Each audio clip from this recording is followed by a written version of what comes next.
नमस्कार दोस्तों, study with ज्ञान प्रकाश में आप सभी का हार्दिक स्वागत है। आज 14 अक्टूबर है। बात करते हैं 69,000 शिक्षक भर्ती के बारे में। जैसा कि आप लोग जानते हैं कि 69,000 शिक्षक भर्ती में इलाहाबाद हाई कोर्ट के डबल बेंच ने आदेश दिया था कि एक नई लिस्ट तैयार करते हुए इस भर्ती को पुनः यानी कि रिफ्रेश की जाए।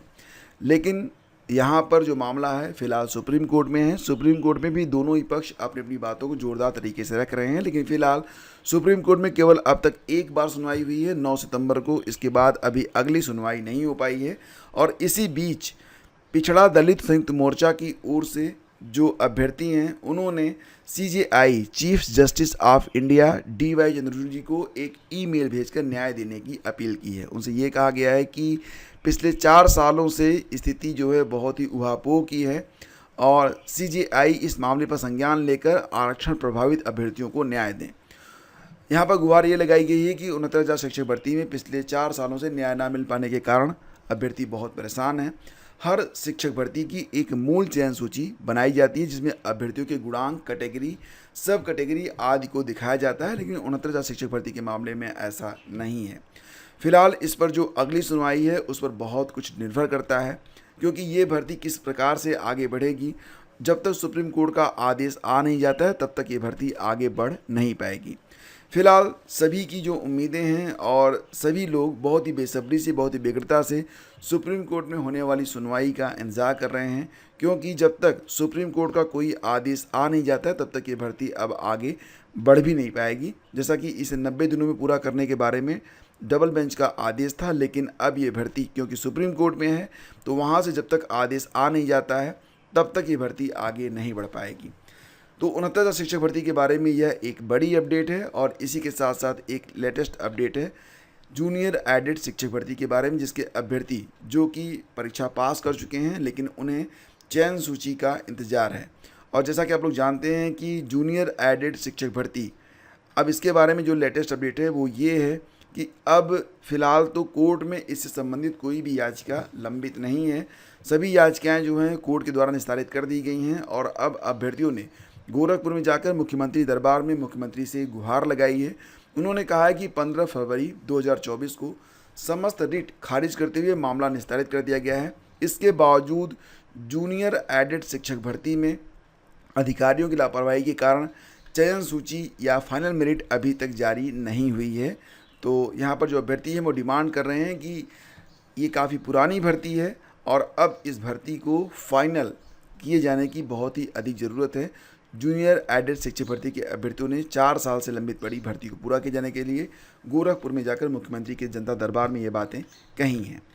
फ्रेंड्स, आगे बढ़ते हैं, बात करते हैं RO और PCS परीक्षा के बारे में। जैसा कि आप लोग जानते हैं कि PCS की परीक्षा जिसमें लगभग 6.25 लाख के आसपास अभ्यर्थी हैं और RO की परीक्षा में इसके जस्ट डबल की संख्या है, यानी कि RO में देखा जाए तो लगभग 11 लाख के आसपास अभ्यर्थी परीक्षा में शामिल होंगे।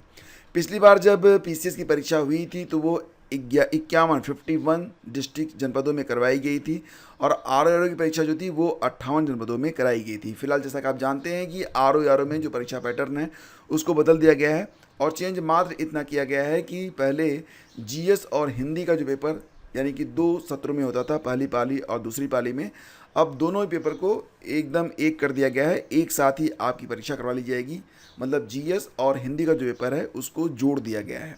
लेकिन इसके बावजूद भी अगर देखा जाए और केवल 58 जिलों में ही अगर परीक्षा करवाई जाएगी तो निश्चित रूप से जो नंबर ऑफ़ कैंडिडेट्स हैं वो बहुत ही ज़्यादा हैं और इसके बाद 2 से 3 पालियों में परीक्षा पूरी हो पाएगी। और साथ ही साथ ये भी है कि अब दिसंबर में 2 बड़ी परीक्षाएं हैं। एक तो PCS की परीक्षा जो कि 7 और 8 दिसंबर को कराए जाने के बारे में जानकारी मिल रही है। साथ ही साथ ये है कि RO की परीक्षा इसके मात्र 20 दिनों के बाद है। दोनों ही परीक्षाओं का पैटर्न अलग अलग है, व्यवस्थाएं अलग अलग हैं। एक तो ये है कि PCS से जस्ट डबल संख्या RO में है, तो ऐसे में यहाँ पर अखबार की ओर से ध्यान दीजिएगा, मैं जो शब्द प्रयोग कर रहा हूँ, यहाँ पर अखबार ये संभावना जता रहा है कि RO की जो परीक्षा है वो टल सकती है। लेकिन मेरी ओर से आप लोगों को बस यही अनुरोध है कि आप इस बात को न मानते हुए अपनी तैयारी को जारी रखें। परीक्षा करवाना ना करवाना ये सारी बातें निर्भर करती हैं आयोग के ऊपर। और फिलहाल RO की परीक्षा अगर टलती भी है तो ये बहुत अधिक आगे नहीं जाएगी, ये परीक्षा फिर जल्द ही करवा ली जाएगी। तो फिलहाल यहाँ पर अखबार के मुताबिक खबर ये है कि PCS की परीक्षा जो कि 7-8 दिसंबर को होगी, तो इसके बाद 22 दिसंबर को RO की परीक्षा जो कि प्रस्तावित है, तो इस परीक्षा में मतलब ये है कि नंबर ऑफ सीट्स मतलब बैठने के लिए जो व्यवस्था होगी वो शायद आयोग ना कर पाए, तो परीक्षा टाल सकता है, ये अनुमान है। हालांकि आयोग की ओर से इसी सप्ताह एक बड़ी बैठक होने वाली है और इस बैठक में परीक्षाओं के आयोजन के बारे में बड़ा निर्णय लिया जाएगा। उसके बाद सारी स्थितियाँ स्पष्ट हो पाएंगी। तो फिलहाल आपको बताना चाहेंगे कि आप RO और UP-PCS के लिए दिसंबर में बिल्कुल पूरी तरह से तैयार रहें और सरकार की ओर से तैयारियां की जा रही हैं। ऑफिशियल अपडेट लगातार आपको मिलते रहेंगे। अगर आप चैनल पर पहली बार हैं तो इसे सब्सक्राइब कर लें।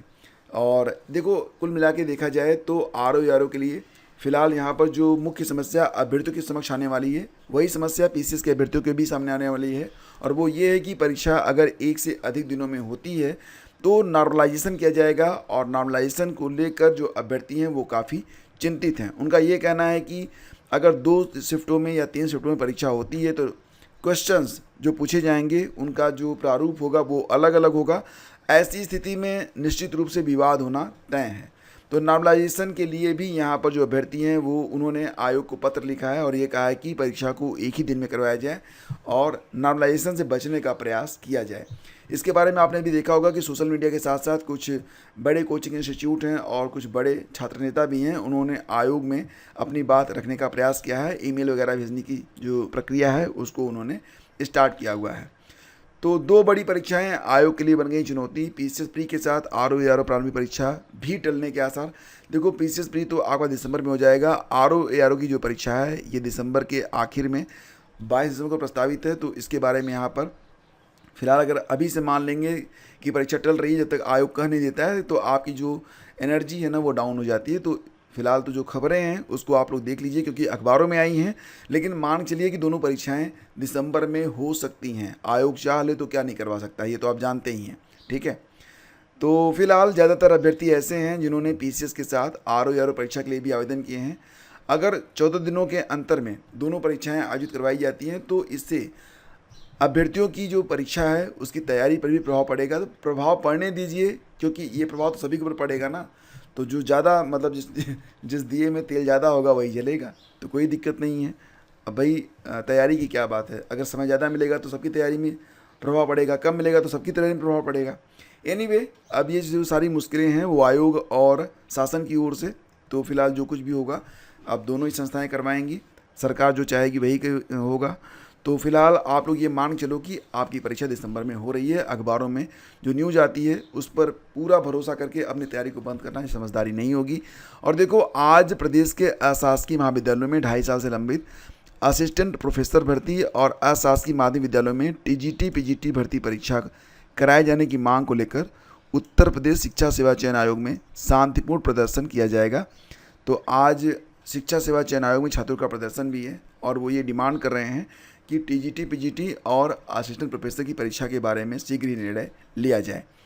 तो फिलहाल देखते हैं। और यहाँ पर जैसा कि मैंने आपको बताया था कि RO और UP-PCS के बारे में, तो यहाँ पर देखो फ्रेंड, जो अभ्यर्थी हैं वो लगातार जो है नॉर्मलाइजेशन की प्रक्रिया का विरोध कर रहे हैं। अभ्यर्थियों का कहना है कि प्रारंभिक परीक्षा में जो ऑब्जेक्टिव टाइप क्वेश्चंस पूछे जाते हैं और प्रत्येक सही सवाल पर उसके लिए निर्धारित अंक पूरे मिलते हैं, अलग अलग दिनों में पेपरों में अलग अलग सवाल भी पूछे जाएंगे, तो प्रश्न पत्रों के स्तर में भी अंतर होगा। ऐसे में परीक्षा देने वाले अभ्यर्थियों का एक समान मूल्यांकन कैसे किया जा सकता है? आखिर ऐसा कौन सा फार्मूला है जिसके माध्यम से आयोग सभी अभ्यर्थियों को एक समान मूल्यांकन कर पाएगा? तो निश्चित रूप से ये एक बहुत ही अहम सवाल है और नॉर्मलाइजेशन जो है इससे अभ्यर्थियों को फ़ायदा कम नुकसान ज़्यादा हो सकता है और यही वजह है कि अभ्यर्थी जो है इसका लगातार विरोध भी कर रहे हैं। देखो, सीधी सी बात ये है ना कि मान लेते हैं कि भारतीय संविधान से संबंधित 2 प्रश्न आते हैं। हो सकता है कि पहला जवाब आपको पता हो कि भारतीय संविधान कब लागू किया गया, ये तो आपको पता हो, लेकिन प्रारूप समिति की पहली बैठक कब हुई थी हो सकता है ये आपको पता ना हो। और दोनों ही समान सवाल मान लिए जाएँ और लेकिन एक का जवाब अभ्यर्थी दे पाएगा, दूसरे का नहीं दे पाएगा। तो इस प्रकार से थोड़ा सा अंतर तो आता है। फिलहाल मिलते हैं आपसे अगले वीडियो में। करंट अफेयर रिलीज कर दी गई है पूरी वार्षिकी और मंथली करंट अफेयर की PDF अगर आप डाउनलोड करना चाहते हैं तो लिंक वीडियो के डिस्क्रिप्शन में है, जाकर अभी आप एक बार चेकआउट कर लीजिएगा।